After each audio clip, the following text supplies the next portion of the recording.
Welcome, viewers. This is Dr. Avais Masud, your host for this program, Cricket Central. Today, we'll be talking to Mr. Haroon Rasheed. Mr. Haroon Rasheed doesn't need any introduction. He has been involved in Pakistan cricket for a very long time, first as a player, test player, and one-day player. And then also, after that, he has been involved in under-19 cricket as a coach, selector, and national team as a coach, selector, and also as an administrator. Other thing that his family has a unique record that I think 6 or 7 of his brothers played first-class cricket. So we can talk about different topics in Pakistan cricket to Mr. Haroon Rasheed. Haroon Rasheed, welcome to Cricket Central. I'm sure we can talk a lot about different aspects of Pakistan cricket. You and Mr. Shadab Khan come out two people who has been involved in Pakistan cricket in all aspects, as a player, as a selector, and as an administrator. And very welcome to this program, Cricket Central. Thank you very much for having me here, and a very, very nice introduction. Yes, I've been involved with Pakistan cricket for a very, very long time. And obviously, after playing cricket, I tried to be, involved with cricket and held few slots with the PCB and also, as coaching and as manager or selector's job. It has been, as you know, everybody is very keen to know what is wrong with the Pakistan cricket. So, when we talk, we can, discuss all these issues. Okay, before we start talking about Pakistan cricket, let me take you to the memory line. 1977, you are a youngster, you're making your test debut, one of the hardest players to make test debut for any cricketer. And you made your debut in Sydney, right? And you were facing Dennis Lillee at peak of his career. Describe me your feeling when I think some of the top orders were out at some low score, and you went there and facing one of the all-time great fast bowler, and you did pretty good. I'm sure you still remember those days. Yeah, I think still I have got those memories, very fresh because as you know, when you're starting your test career, and that too against a very tough side, Australia, and that too against a fast bowler of the best fast bowler in the world. I'll just take you back a few matches away because, before this tour, we had a 4 day match in Dhaka, and then we have a first match, second test match on the trot. So I was expecting that there was a 4 day match at Queensland, so I may get the chance over there to show my progress. So exactly the same thing happened. I did not play in the first game against Dhaka. Then I missed the first test match, second test match, and I got the opportunity when most of the test players who were playing in those matches, they were rested. So I was asked to bat, at number 3 or number 4 position in Queensland. I scored a century over there. And for Queensland, Vivian Richards and Greg Chappell were playing for that team. So it was a very, very good inning. And then Gustaf Mohammed, the captain of the Pakistan team at that time, he had to decide between the two because Wasim Hasan Raja, the late Wasim Hasan Raja, he scored a century in the second innings. And Wasim Raja had the experience, and also he was a bowler too. So there was a chance that, I might miss the bus. But, Mushtaq Mohammed took a very, very bold decision. And instead of giving Wasim Hasan Raja, late Wasim Hasan Raja, the chance, he had the confidence on my batting ability because I played fast bowling very well. And against Queensland, I played a chanceless inning, whereas Wasim Raja Maroon, he played about some sort of a chancey inning. He was dropped thrice and all. So that is where I was able to get that nod from the skipper of Pakistan, Mushtaq Mohammed. And then, as you just said, that it was 77 to 3 when I went into bat. And literally, I tell you, there were 35,000 people watching our game, and they were all chanting because Dennis Lillee was a hero of Australia. They were chanting, "Kill him, kill him, kill him." And Dennis Lillee, who was writing in the newspaper as well, a day before the test match, he said, I'm hearing that either Haroon or Wasim would get a chance. But let me tell them that, that Sydney cricket ground is my paradise. So they stand a no chance, whatever it is happening. They are going to face the music. So anyway, he bowled me a bouncer. I ducked it. First 3 overs I could not, get to, meet the ball because of his sheer pace. But Allah helped me at that time, and then I survived, and then I played a very good inning of 57 runs, and that was the time when I also, fielded very well. Imran Khan took 11 wickets, and my first test match ended in a victory in Australia. That was a history. So I think that was a memorable thing for me, and I would never, forget those moments. And I tell you again that after the game, Dennis Lilly came to congratulate me in the dressing room. So this is how the cricket was played at that time. Absolutely. And I'm sure everybody knows that that test was not only memorable for you, but it was a memorable for Pakistan cricket also. That was the thing, Yeah, I think, exactly. first time Pakistan beat Australia in Australia, and from where Imran Khan emerged as a top fast bowler in the world also. I think he took 11 or 12 wickets, so that was great. And those, like a few days of that test cricket, it was no live coverage on TV, only at the last moment where Pakistan about to win. But I still remember that at that time, the commentator was saying that when you went to bat, the crowd was chanting that kill him, and they want to get, okay. So that was a very famous, still memories in my, I could remember those days. But anyway, go back to cricket also. One more thing. Mashallah, you are many brothers who played first class cricket. So how was like in your backyard, like you would have in your mahalla or street or neighborhood? I'm sure you would have your own team because so many your Yeah, brothers played first class exactly. cricket. Frank, let me tell you that, we are 11 brothers and sisters, 8 brothers and 3 sisters. Only one brother who could not play first class cricket. The remaining seven, they played as first class cricket. But rest of the, my brothers, they also came good. They played first class cricket. Mahmood Rashid was about to play Test cricket. He played a side game against West Indies, but failed in the second inning. He could not get a chance. Tahir Rashid, a wicketkeeper batsman, who was very close to playing a Test match, but he could not do so. And then Umar Rashid, an all-rounder who played county cricket in England for a long, long time, league cricket for about 10, 12 years. He could not make it as well. So this is how, but as you know, I was the eldest in the family. So everybody followed suit and they wanted to play cricket. And all they are now, somehow they are involved with cricket. My younger brother Mohsin is the head coach of the Pakistan women team. Umar Rashid worked for the National Cricket Academy. So we all are involved, and working for cricket somehow or the other. Okay, so fast forward to current situation of Pakistan cricket. So now Yeah. we saw what happened to Pakistan cricket in recent World Cup, and many aspects can be talked about. Exactly. The problem was that I think if you go back to 2020 onwards, we have had changes in the PCB setup. Four chairmen was changed during this period. There were three selection committees were changed in this period, and also the two captains. So probably all those new incumbents, they never had enough time to visualize things or to decide what is going to happen.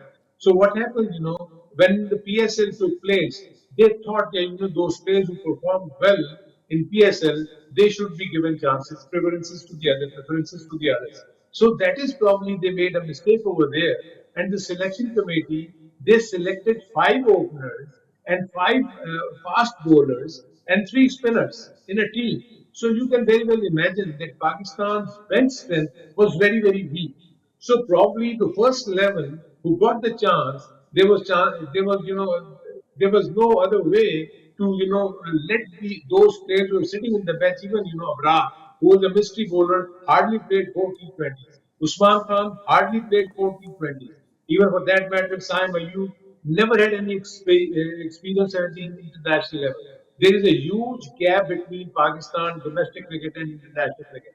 So this is where probably the selection committee erred, and they selected this wrong combination without going through the details of the playing conditions in Caribbean and in America, where in New York there was new pitches were laid down. Those were drop-in pitches and haven't never been tested before the mega event game of the World Cup. So this is where I think they probably could not see properly.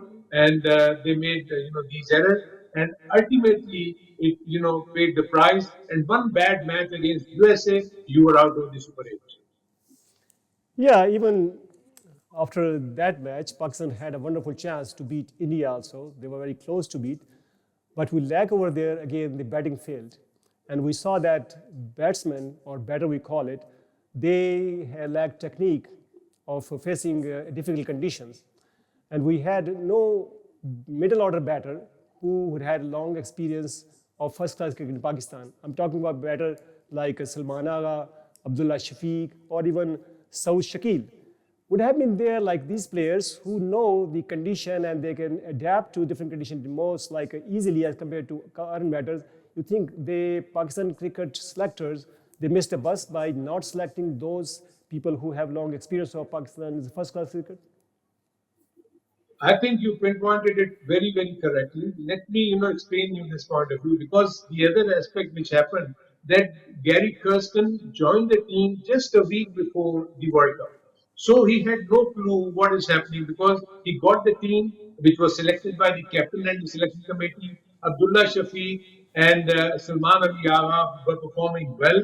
I mean, I was surprised. How come they dropped these two players? I'm not sure about Saud Shakil, because Saud Shakil is basically a test player, haven't been tested at the T20 level. But Salman Ali Agha and Abdullah Shafiq have been playing, PSL cricket and international cricket, the T20 format, and were performing well.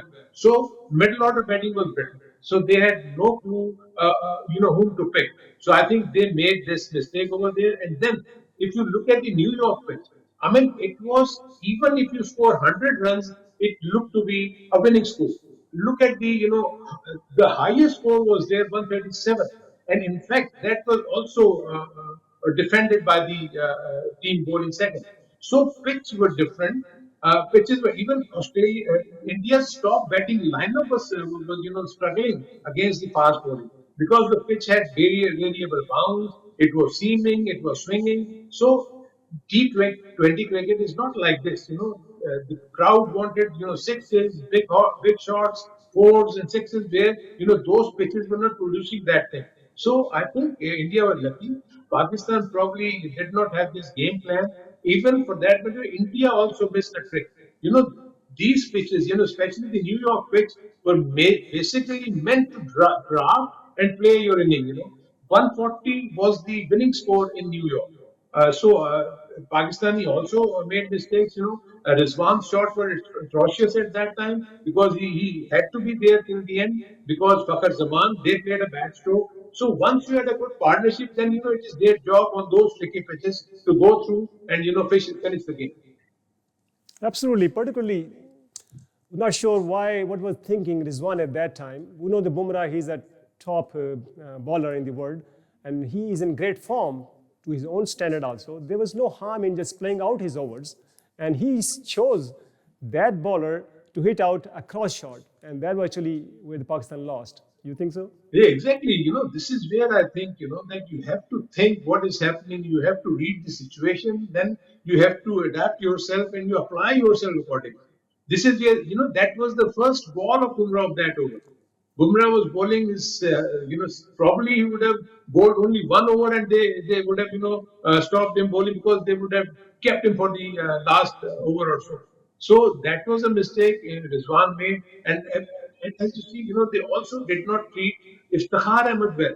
Iftikhar was the only batsman who was selected as a middle order batsman. They were promoting Shadab Khan for no reason at all. They were promoting Imad Wasim, who hardly played any cricket before coming into the World Cup, promoting ahead of Iftikhar, who was playing well, before this World Cup. And each time he went into bat before the World Cup, he scored runs. And I was surprised, why they were thinking like this. They should have, sent Iftikhar ahead. They were keeping him for the only last 2 overs. Whereas Iftikhar needed some, on those pitches, you need some overs to play. And then you get, yourself, settled, and then play strokes accordingly. Okay, so what people are asking about that, what is exactly the role of Shadab Khan in the team? Is he a bowler? Is he an all-rounder? Or is he a batter? Do you have any idea Yeah, what his role this is has been? this is the biggest question. I was just wondering. What happens? I tell you one thing.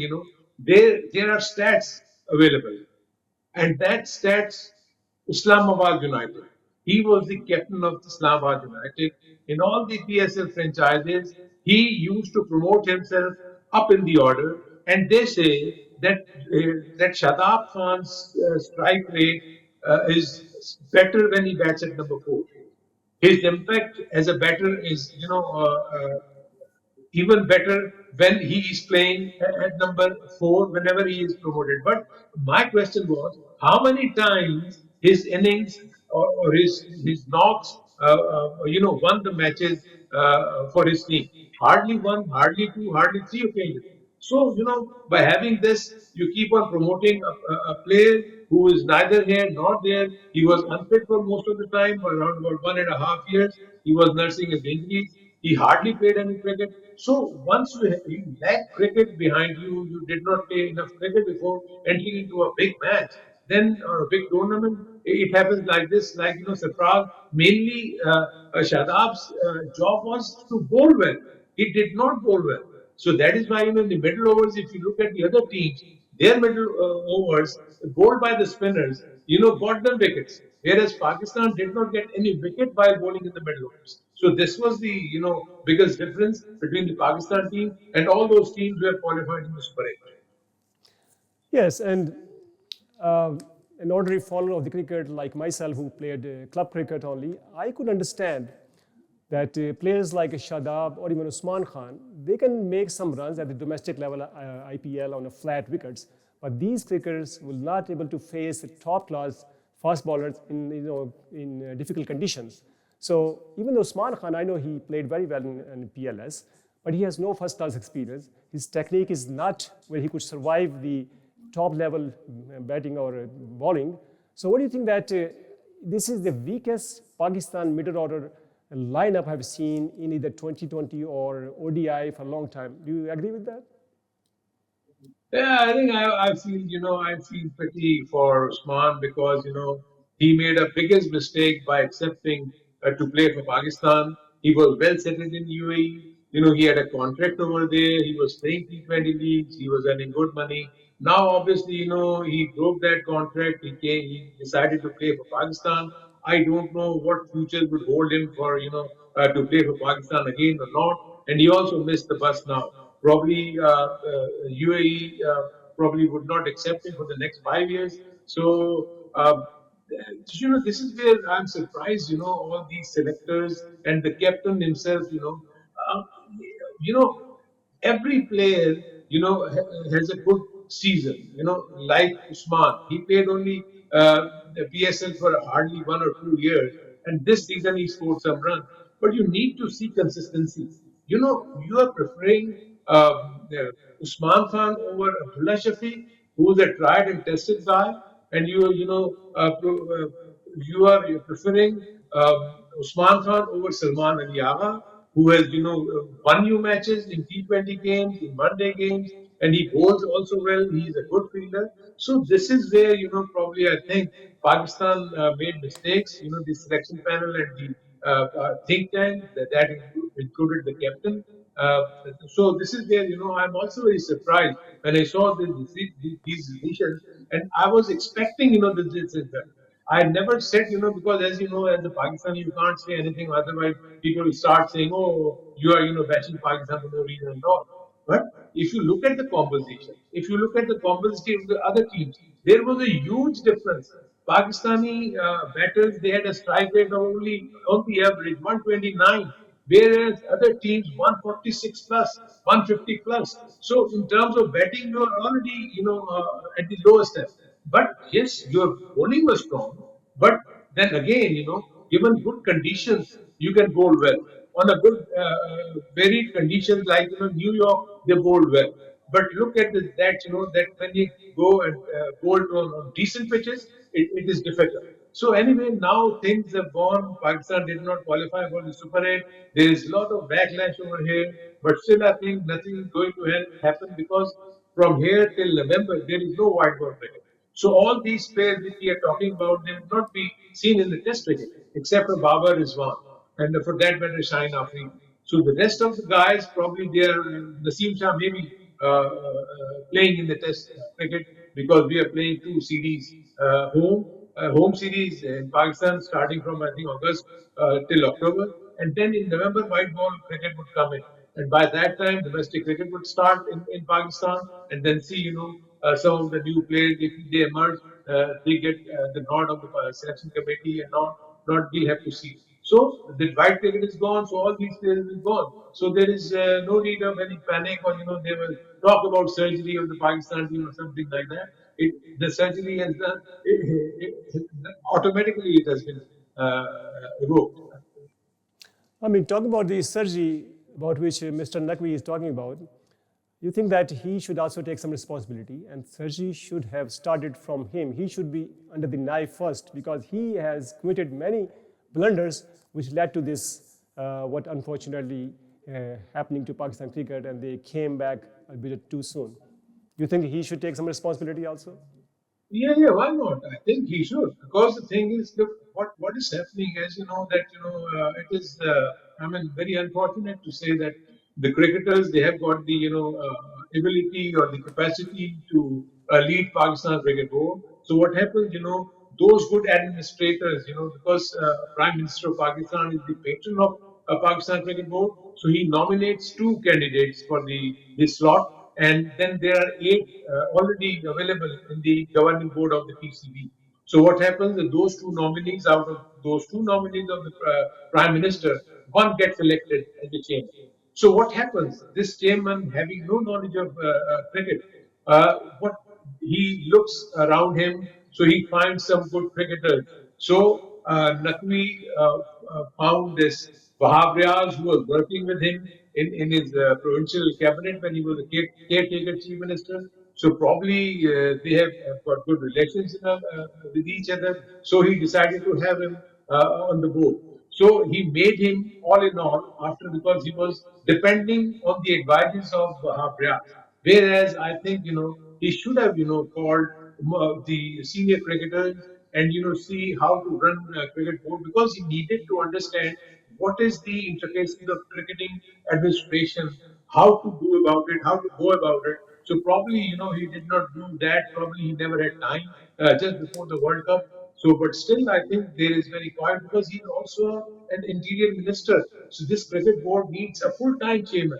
So I don't know how he's going to manage and spend time in between these two important posts. So definitely he have to take some responsibility and take good decisions. Going forward. At the same time, the selection committee is not to blame about what happened and the way the selection was done because uh, the 11, they left with no choice. When one cricketer was failed, they couldn't find any other player to replace him. So Wahab Riaz was made all in all. And Wahab Riaz has been playing domestic cricket until recently. And it's very natural that when you're playing with these cricketers, you like some people, you don't like some people, and that showed in his selection matters also. You should have a cricketer selectors who would not be involved in recent cricket, who would not biased to certain group of cricket, but I don't think that we can say the same thing about Wahab Riaz. You think that he made a lot of mistake, Wahab Riaz, and because of his personal likeness or not likeness? Let me, I just try to, give you a detailed answer of this. Look, there are two things. When you're playing cricket, you are a cricketer. You are developing yourself a cricketer. If you are a bowler, you are developing yourself as a bowler. If you are a batsman, you are developing yourself as a batsman. But there is no administrative side when you are playing cricket. So just after leaving cricket, you cannot be given a top slot. The unfortunate part of Pakistan cricket is the moment players leave or retire, they think they are eligible to get a top slot, whether it is a head coach, whether it is a chief selector's job, or whether it is a CEO job in PCB. So look at the other countries, they get some administrative experience, they got education, they have got some knowledge about it. But it is not easy to come and straight away become a chief selector and then decide the future course of Pakistan team. And this is where you rely on Now look at the panel. It was a very good panel who had played a lot of cricket. Mohammad Yusuf, Abdul Razak, Asad Shafiq. These were players playing cricket, recently retired cricketers. So if they made such mistakes, then they should be held responsible. First, people should ask them, what was the combination they had made. So this was a mistake. Bhavya should be asked, but I think it is nothing is going to happen at the moment because they are 2 or 3 months still down the road before the test series. Maybe they wanted to see that there is some dust is settled down. At the moment, there is a backlash. Media is saying lots of things, and so has the social media. But in 15, 20 days time, everything would be died down, and probably now they'll start thinking what to do, what not to do. Haroon, you yourself has been a selector also. So what pressures selectors have from other people, like from political or from pressure groups, like select this player? Do they have any pressure from other sides also, or you are given Frankly like free speaking, hands? frankly speaking, I never had such pressures. I was lucky that I have got a chairman who understood me. Najab Sethi was the chairman. He made me the chief selector, and then I worked with the coaches very closely. I worked with the coaches. I sat with the coaches and the captain Babar Azam. We devised a strategy. It was very unfortunate that June, just before the World Cup, in the June our tenures were finished, and then I had to leave.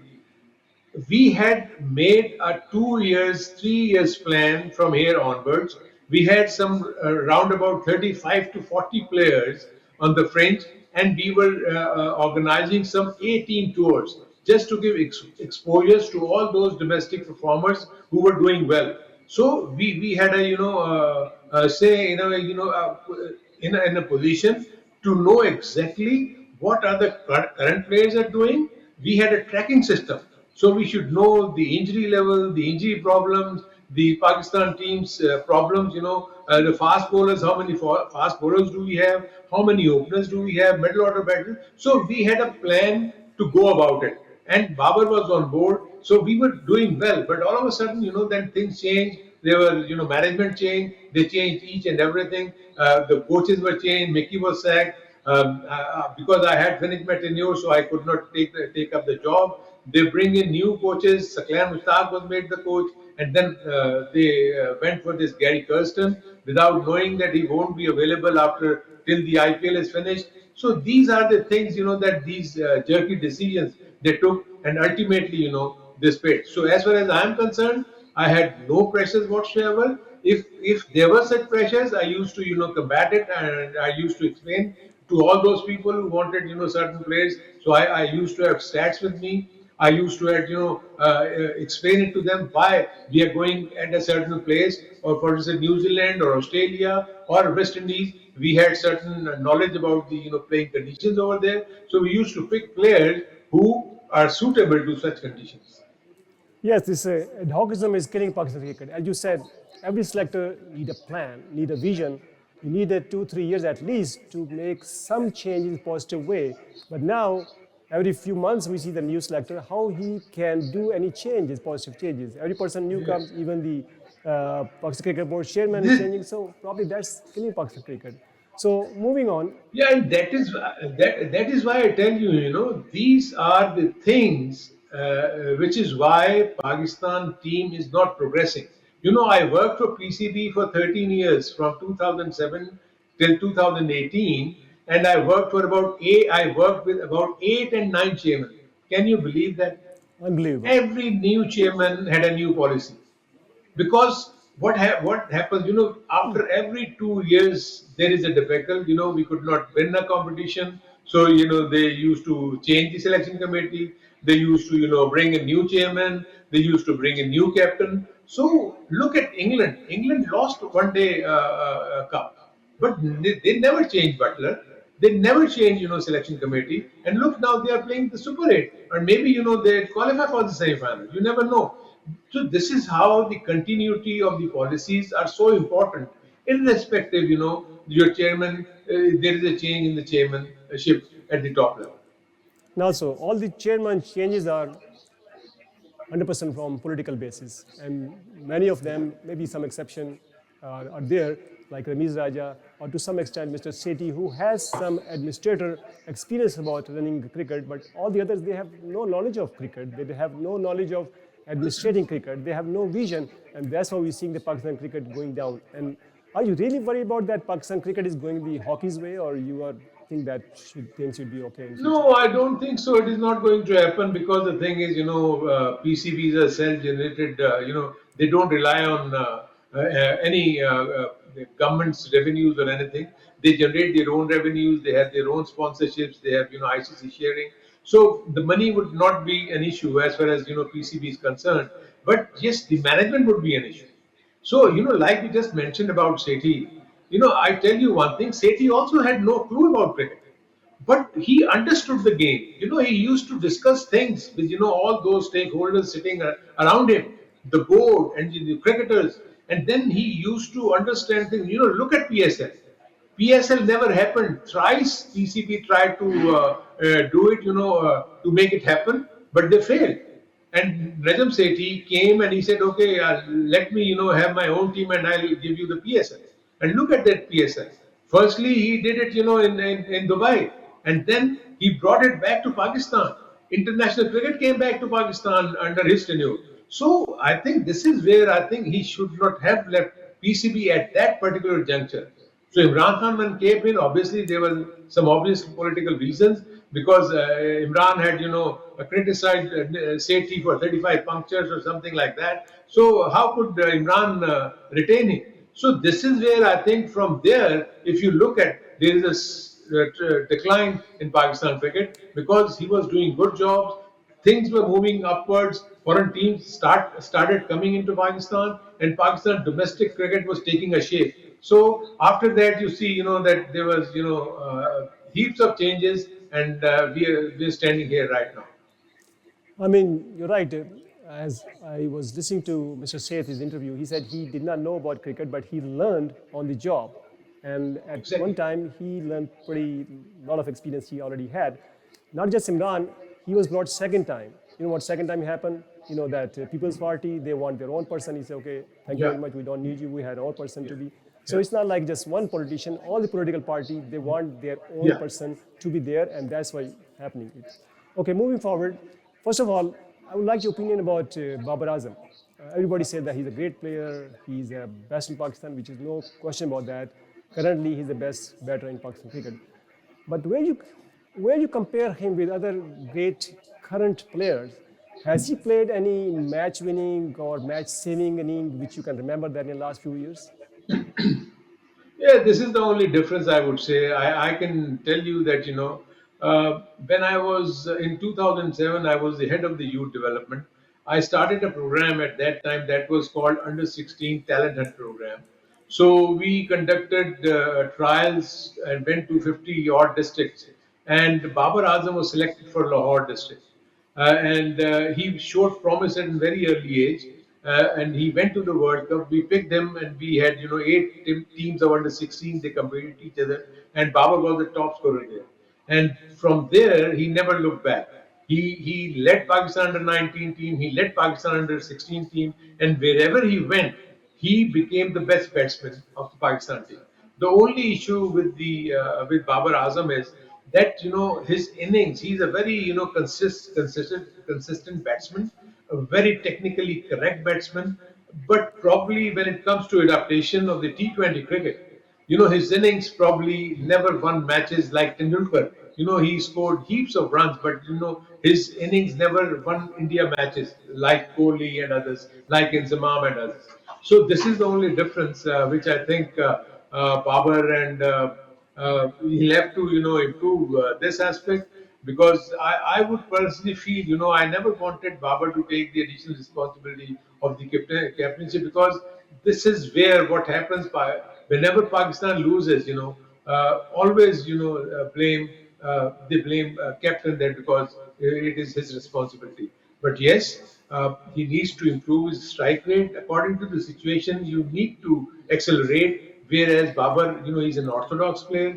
He cannot hit big sixes like Rohit Sharma or Virat Kohli, or for that matter, other like De Kock and so many other players, Butler and some other international players. So I think he needs to improve in that.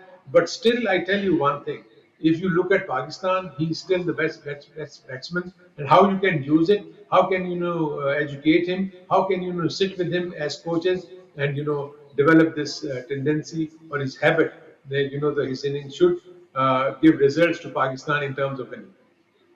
You think we're losing Babar the better by putting him extra responsibility of being a captain? He again and again showed that he is not a captaincy material.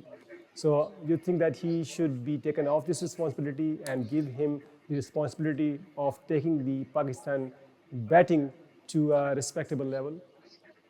Yeah, I think I can explain you this as well because the problem is, look, do we have an alternate? The problem is Pakistan domestic cricket never produce leaders. In Pakistan domestic cricket, if you look at the captains who led Pakistan, they never led teams at the domestic level. Imran became captain when he was playing county. He never led any side. Inzamam never led any side when he became the captain. Only Misbah-ul Haq was one man who was leading a domestic team, and then he became the captain of Pakistan A team and then the Pakistan team. So we need to find players, find leaders at the domestic setup. So over the last 6 years, 7 years, Pakistan domestic cricket has changed a lot. There was six teams cricket introduced by Imran's government, and that changed the whole scenario. We had 16 teams playing in first class cricket. He reduced it to 6 teams, and then all the things started in a downward trend. So we need to redress this. We have to address all these things. Next 5 to 10 years plan, we had to make it at the domestic level to produce good cricketers. We need to improve our infrastructure. We need to improve our club cricket, which is at the moment is died. Nobody's playing club cricket, which is the base to produce cricketers. So I think we need to do these things and work at the lowest level to produce some good cricketers because it's a long-term job. Because the thing is, you will achieve results after about 5 to 8 years, not before that. Okay, thank you. So wrap up the things what you said that there is no shortcut in improving Pakistan cricket. You have to concentrate on club cricket, even on school cricket and under 19 Yeah. cricket. You have to give them good coaches, so then only able to produce good cricketers in 4, 5, 6 years. And Same. Mr. Haroon, thank you so much for your time. It was a very fruitful and very useful discussion with you on Pakistan cricket, and I'm sure you will give us time in future also. We love to talk to you because you know about Pakistan cricket, past and current affairs of Pakistan cricket. Thank you so much. Appreciate your Thank, time. thank you very much. Thank you very much for having me. So viewers, that was our very useful talk with Mr. Haroon Rasheed, who knows Pakistan cricket as a player, as a administrator, as a selector, and I'm sure that we all benefit from his opinion, and not only us, but also Pakistan cricket also will benefit from his opinion. And the shortcut is that there's no solution, there's no shortcut solution. We have to take long-term basis. We have to make a plan to improve Pakistan cricket and hope we see revive the Pakistan cricket at the top level because talent is there, the players are there, but only need a good leadership. Thank you.